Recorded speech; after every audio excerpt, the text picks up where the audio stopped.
The Galactic Council chamber stretched out like a massive dome filled with hundreds of different alien species. Ambassador Kang Tae sat in the small human section, his back straight and his face calm. He had been doing this job for 15 years now, and he knew how these meetings went. The other ambassadors would talk, argue, and make decisions.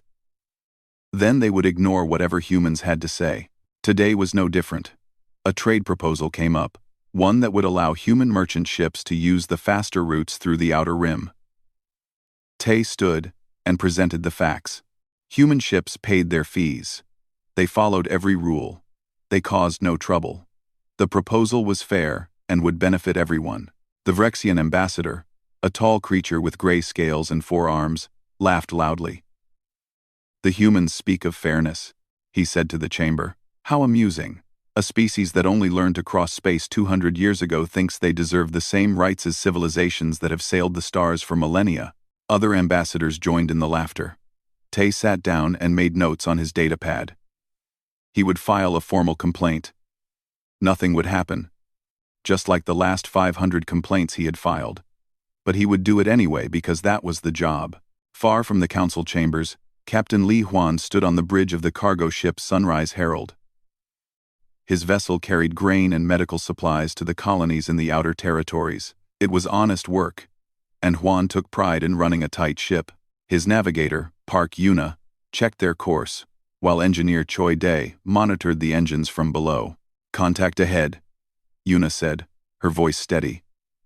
"Vrexian patrol ship." Huan nodded. This happened at least once per trip. The Vrexians would stop them, search the cargo, maybe take some of it. They would claim it was for inspection or security. There was nothing Huan could do about it. The Vrexian ship pulled alongside. Huan opened communications and provided all their documents. Everything was in order, as always. The Vrexian captain smiled with too many teeth and ordered his soldiers to board. Dae came up from the engine room, his jaw tight. "Captain, we should fight back. We have defensive weapons." "Stand down," Huan said quietly. "We follow protocol." The Vrexian soldiers tore through their cargo hold. They destroyed containers, scattered grain across the floor, and broke open medical supplies. When they left, half of the shipment was ruined. The Vrexian captain's laugh echoed through the communication channel before he cut the connection. Yuna's hand shook as she filed the incident report. "How long?" she asked. "How long do we keep taking this?" Huan had no answer. He just set course for their destination, knowing the colonists who needed that grain would go hungry this month. On Earth, in the government center, Premier Han Su reviewed reports in her office. General Kim Jin stood nearby, his military uniform crisp and his expression hard. He had been pushing for action for years, and every day his patience wore thinner. "Another 12 incidents this month," Jin said, pointing at the screen. 3 cargo ships harassed. 1 research station vandalized. 2 colonists injured in what the local authorities called an accident. He paused. "We both know it was not an accident." Sue rubbed her eyes. She had not slept well in months. "What do you want me to do, General? Start a war? We are one species among thousands. The Council has made it clear where we stand. The Council thinks we are weak. Maybe we are," Sue said tiredly. "Our fleet is small. Our colonies are scattered. If we fight, we might lose everything. And if we do not fight, we lose it slowly, piece by piece," Jin replied. "Every day they test us. Every day they push further. When does it end?" Sue looked out the window at the city below. Millions of people going about their lives, unaware of the constant insults their species endured among the stars. "I will not be the premier who leads humanity into a war we cannot win," she said. "We will exhaust every peaceful option first." Jin said nothing more. He had heard this speech before. In the council chamber, Ambassador Tae attended another session. Today they were discussing military exercises near human space. The Vrexian Empire wanted to conduct war games right next to 3 human colonies. Tae objected, citing the obvious danger to civilian populations. Admiral Vrektal, the Vrexian military commander, stood up. His scales glittered under the chamber lights. "The humans fear everything," he announced to the gathered ambassadors. "Your infinite patience is just another word for cowardice. Perhaps if you had any courage, any strength, you would be worth taking seriously." The chamber filled with clicking, buzzing, and whistling that passed for laughter among the various species. Tay kept his face blank. He had learned long ago not to show anger. It only made things worse. After the session ended, Tay walked through the corridors alone. He passed groups of other ambassadors who stopped talking when he approached, then resumed once he passed. He was used to it. Humans were the joke of the galaxy, the species that endured anything without fighting back. That night, Tay sent his daily report to Earth. He detailed the insults, the mockery, the casual cruelty. He recommended continuing diplomatic efforts. Then he sat in his quarters and allowed himself 5 minutes to feel the anger he could never show in public. Just 5 minutes. Then he locked it away again. Across human space, millions of people went about their lives. They worked, loved, built, and dreamed. They knew their government dealt with difficulties among the stars, but most did not know the full extent of it. Most did not know how much their ambassadors endured, how many insults their captains swallowed, how many times their leaders chose peace over pride. Humanity had been patient for 200 years. They had filed complaints, followed rules, and turned the other cheek. They believed that eventually, the galaxy would see their worth. They believed that peace was always better than war. They believed that patience would be rewarded. They were wrong. But they did not know it yet. The lesson was coming, taught by those who mistook patience for weakness and kindness for fear.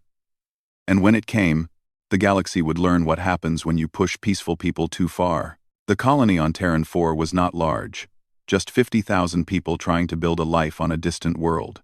They grew crops in vast greenhouses and raised their children under a yellow sun. Colony Director Song Hai had been there since the beginning, watching the settlement grow from a few dozen prefab buildings to a real town with schools and parks. The warning came from their orbital sensors.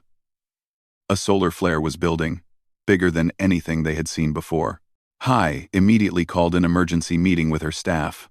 The radiation would be deadly. Their shields could not handle it. They had maybe 6 hours.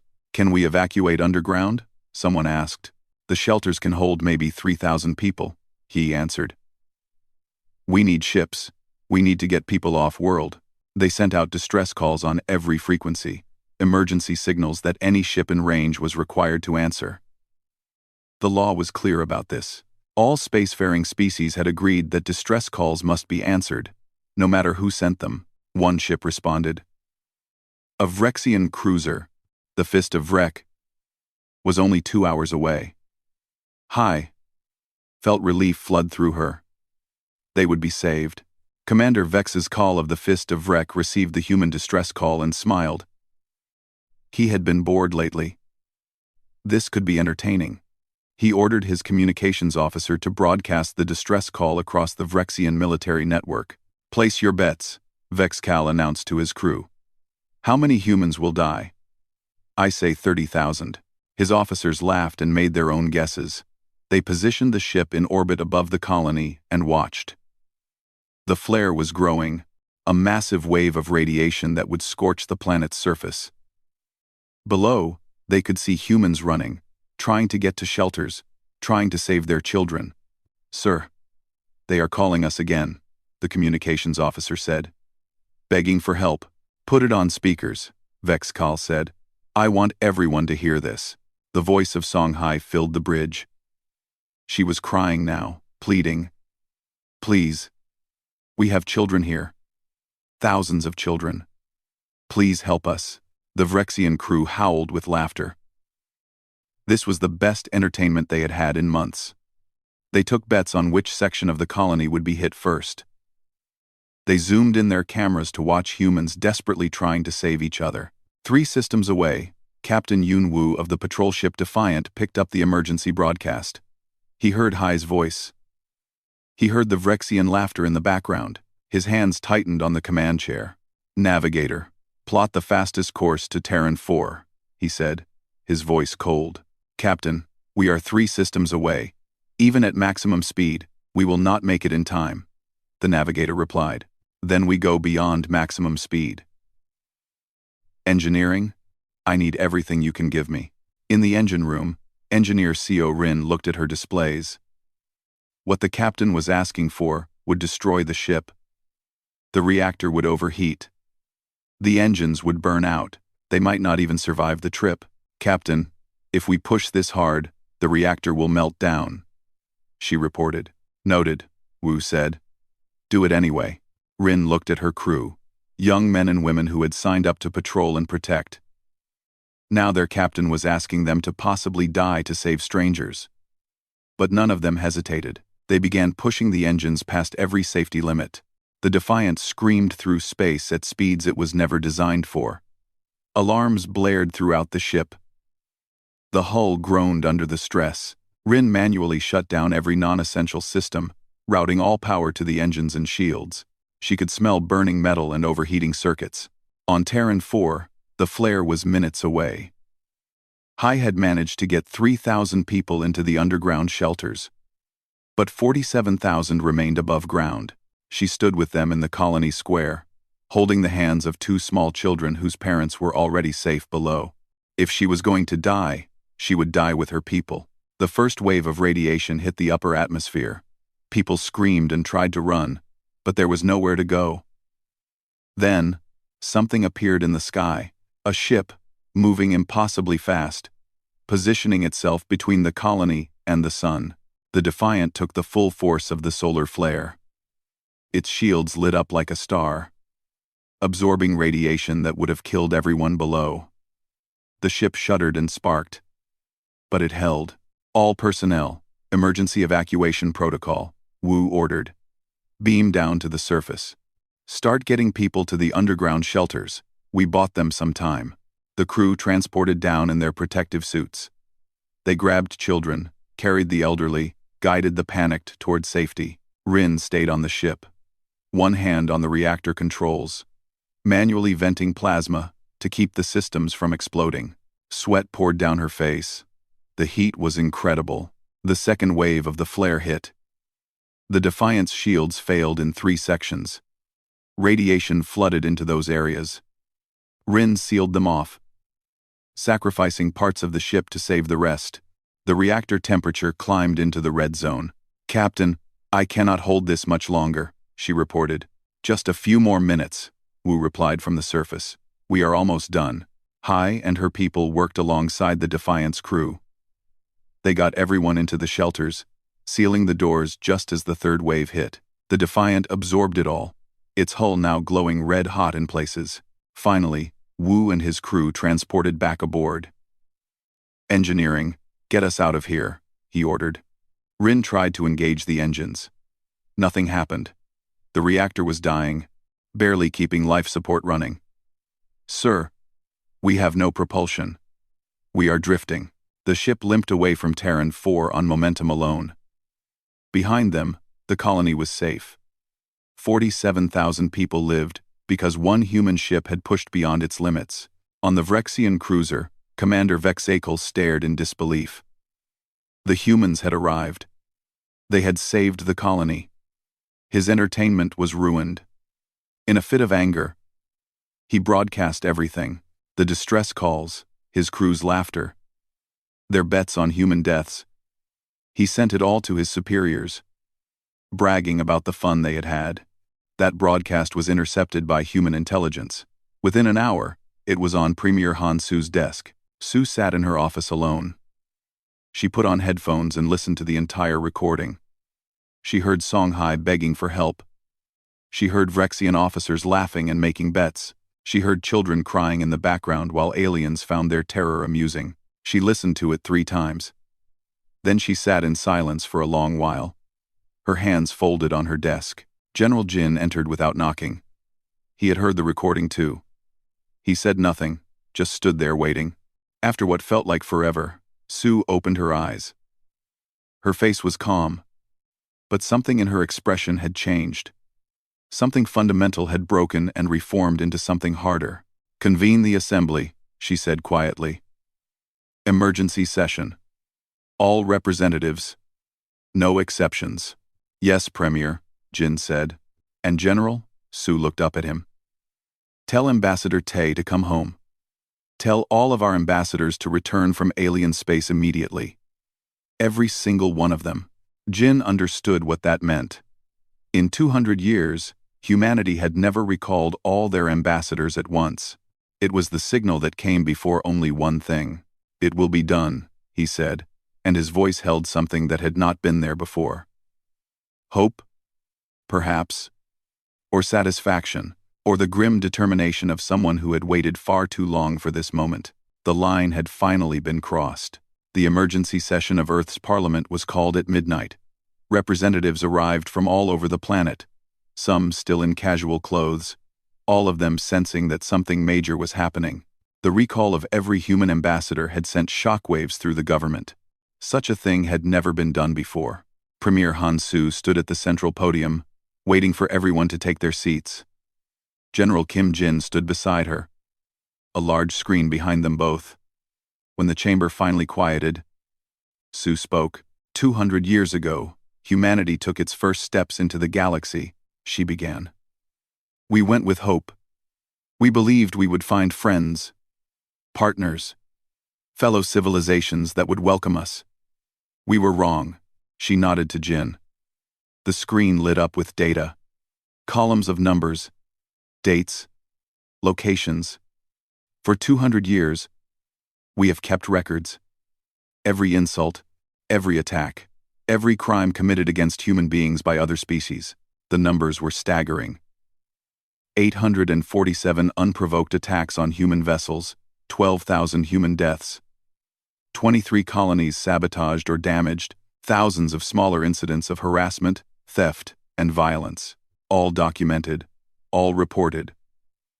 All ignored by the Galactic Council. Representative Bae Hyun stood up. He was an older man who had always argued for peace. Premier, surely we can still find a diplomatic solution. War will cost us dearly. Millions could die. Before Sue could respond, Ambassador Kang Tae stepped forward.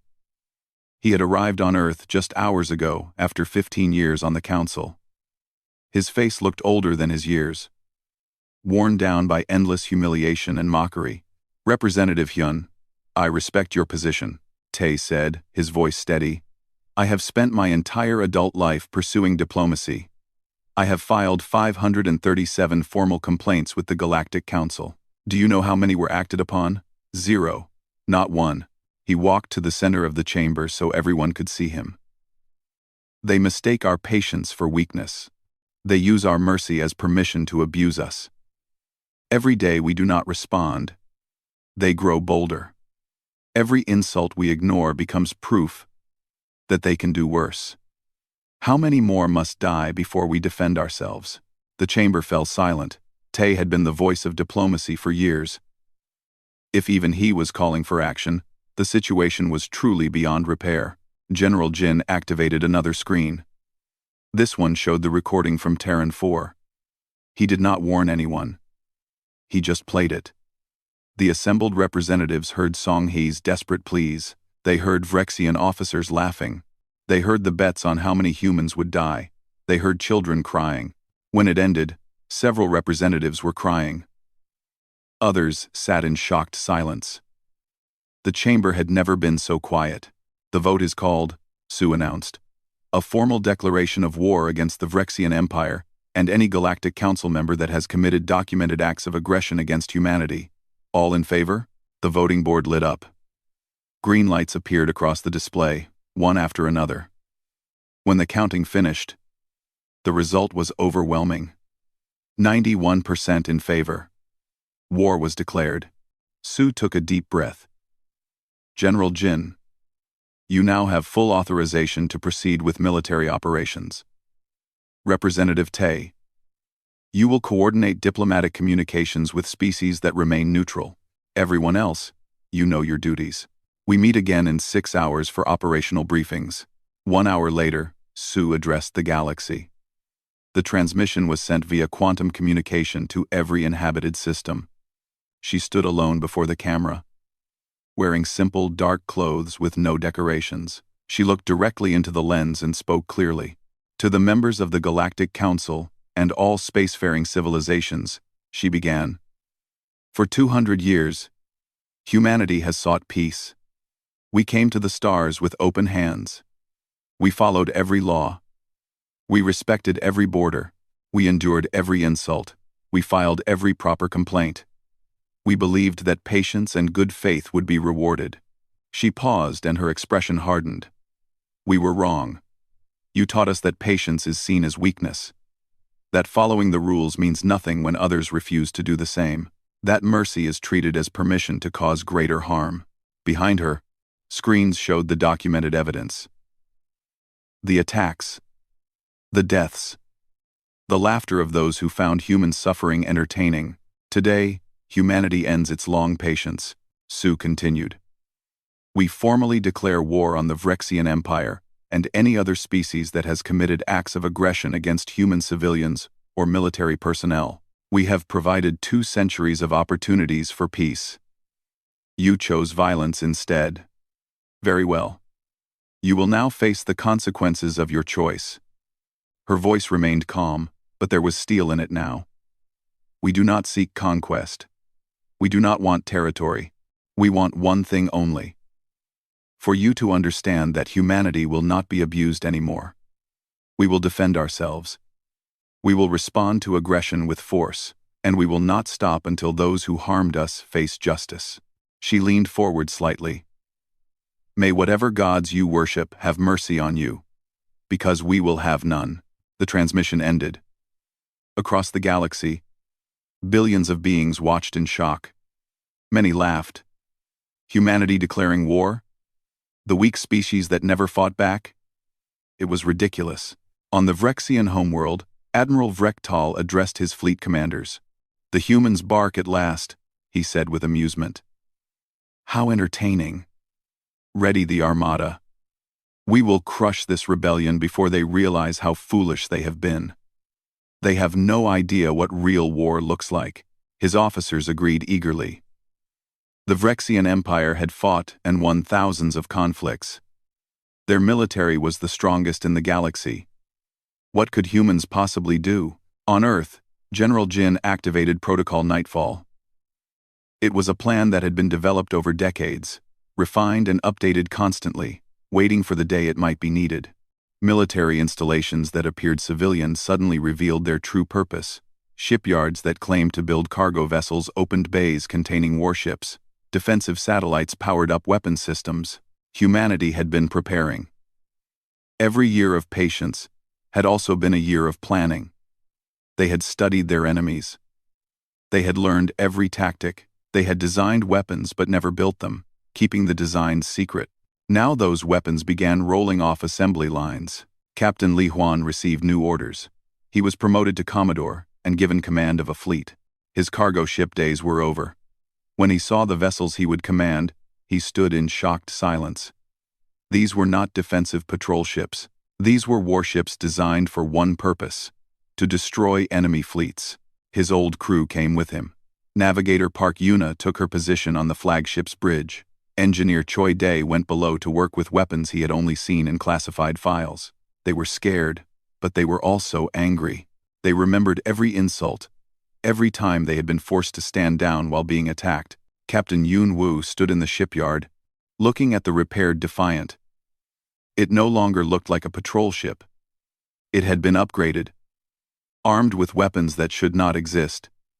Seo Rin walked beside him, running through technical specifications. These antimatter torpedoes, she said quietly. These weapons were designed specifically for war. We built them, hoping we would never need them. And now we do, Wu replied. Are you ready? Rin looked at the ship that had nearly died saving Terran 4. I hope they are watching, she said. All those species that laughed at us. I hope they see what happens when you push peaceful people too far. Across human space, civilians were evacuated from frontier colonies. Children were sent to safer systems. Cities prepared for possible attack. But there was no panic. Humanity had known this day might come. They were ready. In his quarters, Ambassador Tay recorded a message to his counterparts among the neutral species. "We do not ask you to join us," he said. "We only ask that you remember who started this. Remember who had 200 years to choose peace. Remember who laughed at the suffering of innocence. And remember who finally said enough." The galaxy was about to learn a hard lesson. Patience is not weakness. It is restraint. And when restraint finally breaks, the result is not chaos. It is focused, controlled, devastating force applied with the precision of those who have spent centuries learning exactly how and where to strike. The Vrexian armada assembled near the New Haven system. 500 warships, the largest fleet the Empire had gathered in decades. Admiral Vrektal commanded from his flagship, the Eternal Fist. He was confident. Humans had no real military experience. This would be quick. "Send word to all ships," he ordered. "We attack at dawn. The humans have one small colony here. We will destroy it as an example. Let the galaxy see what happens to those who challenge us." His intelligence reports showed that New Haven had been evacuated. Only a small human fleet remained, maybe 50 ships. The numbers made him laugh. 10-1 odds. This was barely a fight. What Vrektal did not know was that humanity had been preparing for this exact scenario. Every ship in the human fleet had been positioned carefully. Every captain had studied Vrexian tactics for years. They knew how the enemy moved, how they communicated, how they thought. Commodore Li Huan stood on the bridge of his flagship, the Determined. Around him in space floated 49 other human warships. He looked calm, but his heart was racing. This was it, the first real battle. Everything depended on this. "All ships report ready," Navigator Park Yuna said from her station. "Enemy fleet approaching. They are moving in standard Vrexian attack formation. Beta 7. Huan nodded. He had memorized every Vrexian formation. "Good.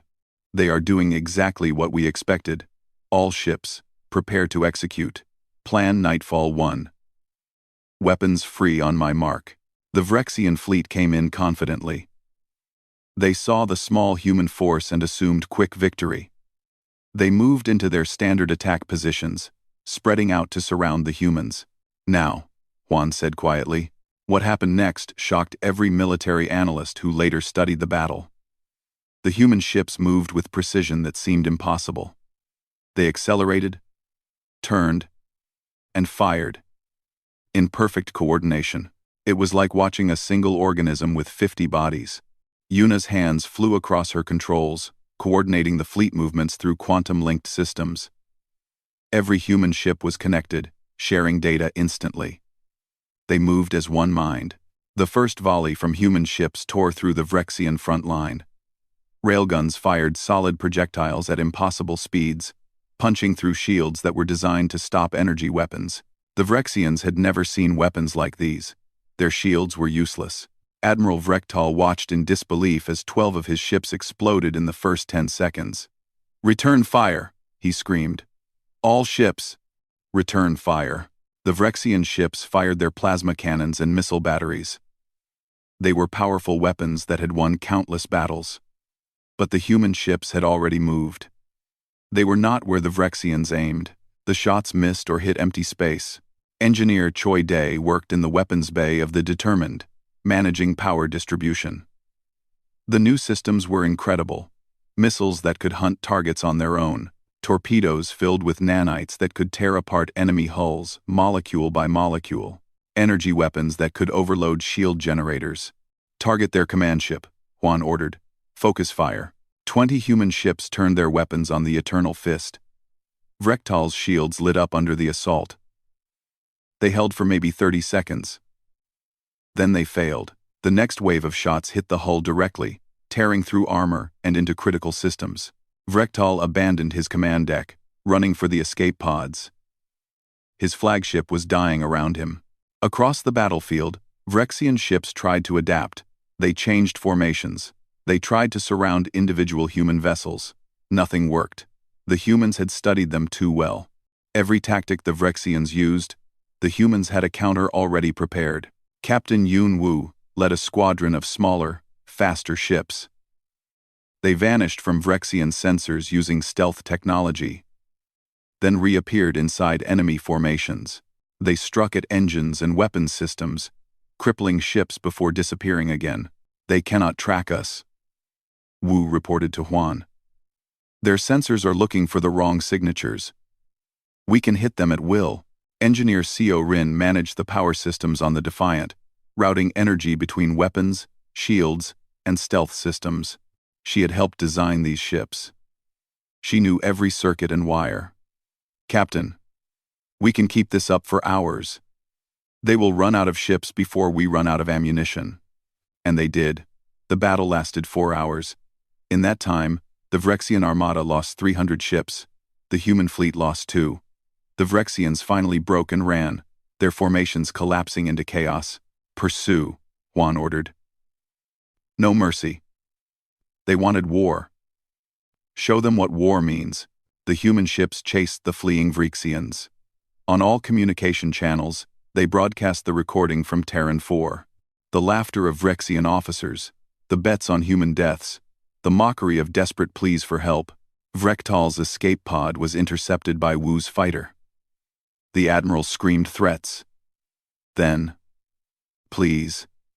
He offered money, territory, anything to be spared. Wu's response was cold and calm. You had 200 years to stop. You laughed instead. Now you have time to think about every human you killed. He disabled the pod's engines, leaving it drifting in space with enough life support for 3 days. Not enough to die quickly, enough to suffer. News of the battle spread across the galaxy faster than light. Humanity had not just won. They had crushed the Vrexian armada. 500 ships reduced to scattered survivors in 4 hours. On the Galactic Council, panic set in. Species that had attacked human vessels suddenly found human fleets appearing at their borders. Not to invade, not to occupy, just to destroy military assets, every weapons platform, every warship, every military station. Ambassador Na-Un addressed the Council from Earth. She appeared on screens in the Council chamber, calm and professional. You wondered why humanity delayed declaring war, she said. You thought we were weak. You thought we were afraid. You were wrong. She smiled without humor. We were learning. Every insult you gave us taught us your weaknesses. Every attack showed us your tactics. Every mockery helped us understand your psychology. Thank you for the education. We have learned our lessons well. Species that had remained neutral scrambled to prove they had never harmed humans. Old records were suddenly made public, showing they had opposed actions against humanity. Some of it was even true. General Kim Jin's strategy became clear. Humanity was not trying to conquer territory. They were removing the ability of others to threaten them. Every species that had harmed humans watched their military might being systematically destroyed. The Thrax Collective, which had sabotaged 3 human colonies, found their entire defense fleet gone in a single night. Human ships appeared, destroyed every military vessel, and left. No demands, no occupation, just destruction, and a simple message: this is what you earned. The Kelvin Unity, which had regularly harassed human traders, woke up to find all their weapons platforms in orbit around their homeworld, reduced to debris. The human fleet broadcast one message: you stole from us. We have taken your means to steal from others. Consider yourselves fortunate we stopped there. Across the galaxy, the pattern repeated. Species that had attacked humans lost their military power. Those that had remained neutral were left alone. Those that had actually helped humans received offers of alliance and trade. On the Vrexian homeworld, the government collapsed. The empire that had dominated the galaxy for centuries was broken. Their fleet was scattered. Their allies abandoned them. Their economy crumbled. Ambassador Tay sent them a message, not gloating, not threatening, just factual. Your empire is finished. Not because we destroyed it out of hatred, but because you left us no choice. You could have been our friends. You chose to be our enemies. This is the result. Commodore Juan returned to orbit around New Haven with his fleet intact. The colony below was safe. The civilians could return home. He looked out at his ships, these weapons of war that had proven so devastating. "Stand down to defensive status," he ordered. "Maintain patrols but do not engage unless attacked. The war is not over, but this battle is." Yuna checked the reports from across human space. Everywhere the pattern was the same. Human forces were winning. Not just winning, dominating. 2 centuries of study, preparation, and patience were paying off. Day came up from engineering. "Sir, we have requests from 7 different species asking for peace terms. They are ready to negotiate." "Send them to Ambassador Tay," Juan replied. "We are soldiers. We fight when we must. Others will handle the peace." But even as victories mounted, there was no celebration on human ships. The crews were quiet, professional, focused. They had not wanted this war. They had been forced into it. Every shot fired, every enemy ship destroyed, was a reminder of the peace that could have been. Wu stood in the observation deck of the Defiant, watching stars that had once seemed full of promise. Rin joined him. "They are calling us monsters now," she said. "Some of the neutral species. They say we are too dangerous, too powerful." "Let them," Wu replied. "We did not choose this, but we will finish it. And then we will show them what humanity really wants. Not war, not conquest. Just the right to exist without being victimized." The galaxy was awakening to a new reality. Humanity was not weak. They never had been. They had simply chosen peace over violence. When that choice was no longer possible, they had shown what happens when a patient people are finally pushed to war, and the war was not over yet. 6 months after the first battle at New Haven, the war was effectively over. 12 species had formally surrendered and sued for peace. The Vrexian Empire no longer existed as a unified state, its territory broken into dozens of small, independent systems. The Galactic Council had dissolved in chaos as members turned on each other, desperate to prove they had never supported actions against humanity. Premier Hansu stood before what remained of galactic leadership. They met on a neutral station, not on Earth and not on any alien world. General Kim Jin stood at her side, his uniform carrying new decorations but his expression still serious. Representatives from 40 different species filled the chamber, some defiant, most fearful, a few genuinely apologetic. "We wanted peace," Sue began, her voice carrying through the chamber. "We came to the stars seeking friends, partners, fellow civilizations working together toward common goals. You gave us war instead. You mocked us. You attacked us. You laughed at our suffering. And when we finally defended ourselves, you called us monsters." She paused, letting her words sink in. "We did not become monsters. We became what you forced us to become. We showed you that humanity will protect itself.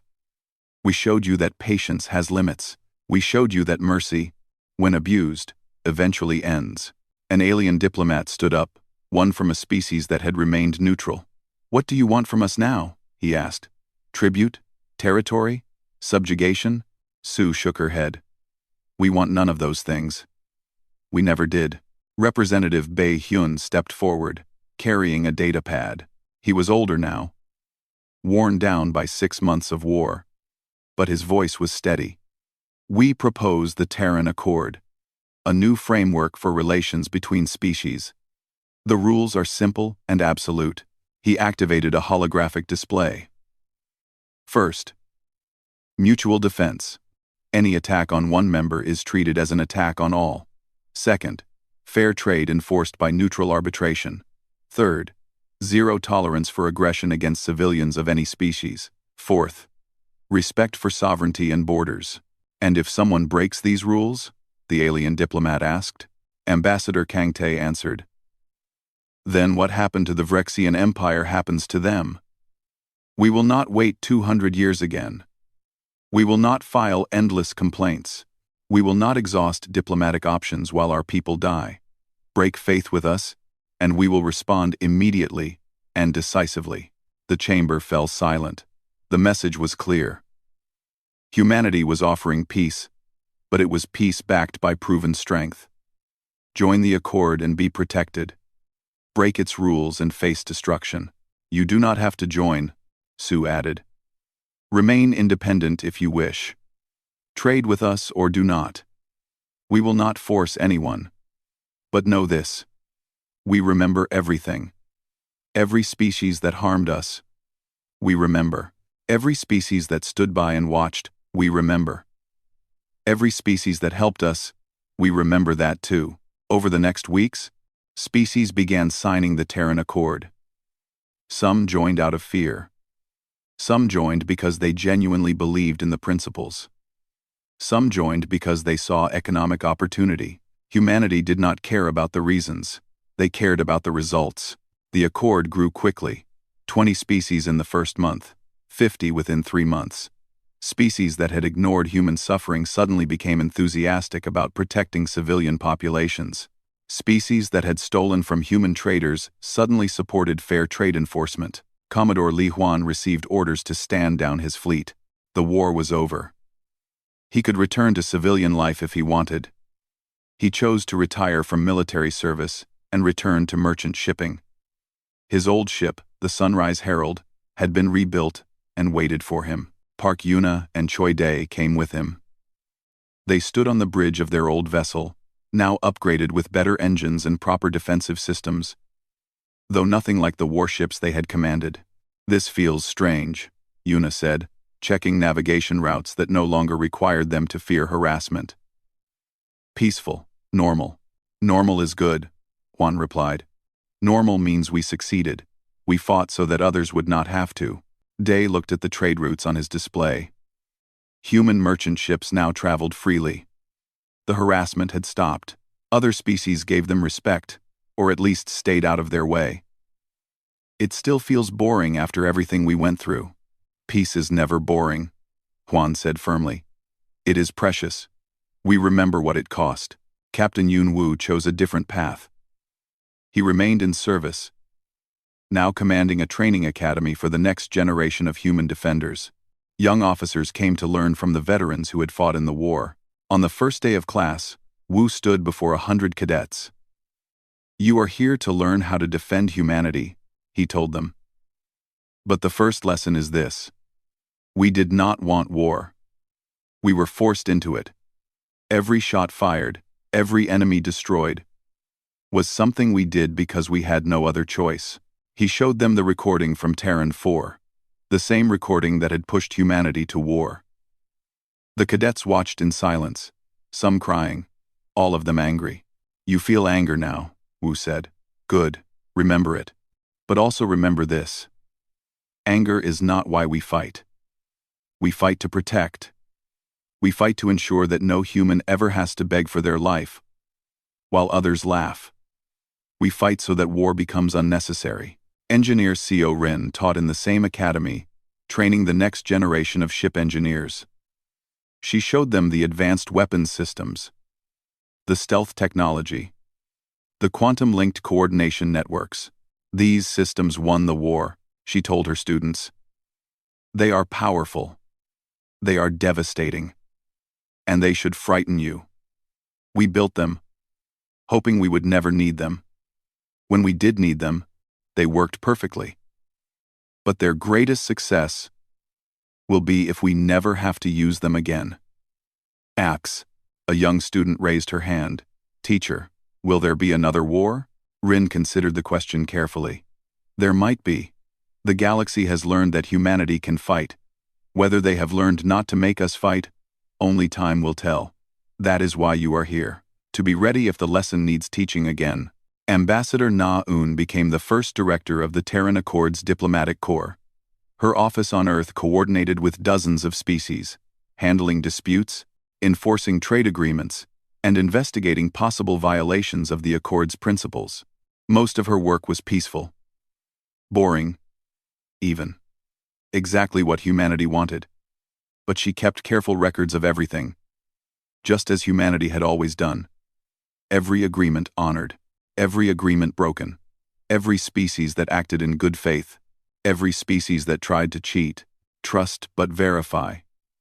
She told her staff. We extend friendship to all. But we document everything. Our patience is restored. But our memory is permanent. Former Premier Han Su retired from politics. She had led humanity through its darkest time and brought them safely to the other side. Now she wanted only to rest. She lived in a small house by the ocean, far from the government centers and military bases. General Kim Jin visited her sometimes. They would sit on her porch, drinking tea and watching the sunset. Do you think it will last? She asked him one evening. The peace. I mean, Jin thought about it. Some species have genuinely changed. They saw what happened to those who opposed us and decided cooperation is better. Some are just afraid. They will test us eventually. And when they do, we will be ready, Jin said simply. We are always ready now. That is the difference. We are not the naive species that went to the stars 200 years ago. We are not the victims who endured abuse for centuries. We are humans who remember both the value of peace and the necessity of strength. Sue nodded and took a sip of her tea. I pray they never force us to war again. So do I, Jin agreed. But if they do, they will not get 200 years to push us around first. Across human space, life returned to normal. Colonies grew. Children went to school. Merchants traded freely. Scientists conducted research. Artists created beauty. All the things that make civilization worthwhile. But in orbit around every human world, defensive stations stood watch. In shipyards, new vessels were built to replace those damaged in the war. In academies, young officers trained. In laboratories, scientists continued developing better systems, better defenses, better ways to protect human lives. Humanity had learned the hard lesson. Peace is wonderful, but only when backed by the ability to defend it. Patience is a virtue, but only when others know it can end. Mercy is important, but only when it is not mistaken for weakness. The galaxy had a new saying now, spreading from species to species, repeated in 100 different languages. Test a human's patience if you wish, but remember, they are counting every insult, learning from every attack, and when they finally move, they move to finish things. Most species heeded the warning. A few did not, and learned the same lesson the Vrexian Empire had learned. But those were small conflicts, quickly resolved. Nothing like the Great War that had changed the galaxy. Ambassador Tay, now older and considering retirement himself, stood before the Accord Council during its 5th anniversary celebration. Representatives from 70 species attended, more than had ever gathered peacefully before. 5 years ago we were at war, he said. Today, we celebrate peace. Not perfect peace, not peace without challenges, but real peace, built on mutual respect and enforced by collective strength. This is what humanity always wanted. We are grateful we finally achieved it, though we wish it had not required war to make it possible. The chamber applauded. Genuine applause from most, polite applause from some, but all of them applauded. That was what mattered. On the Sunrise Herald, Commodore Juan, now back to being Captain Juan, delivered a cargo of grain to a colony that needed it. No one harassed his ship. No one stole his cargo. No one mocked him or his crew. It was boring. It was routine. It was peaceful. It was exactly what they had fought for. Yuna checked their course to the next system. Day monitored the engines, which ran smoothly and required no desperate overclocking. Juan sat in his captain's chair and allowed himself a small smile. Next stop, the Kellar colonies, Yuna announced. They are paying premium for medical supplies. Good, Juan said. Just another day of peaceful trade. Just another routine flight through space that was no longer hostile. Just another reminder that the war had been worth it. Because this was possible. Now, the long patience had ended, but the long peace had begun. And humanity intended to keep it that way. Through strength, through vigilance, and through the memory of what happened when patience finally ran out.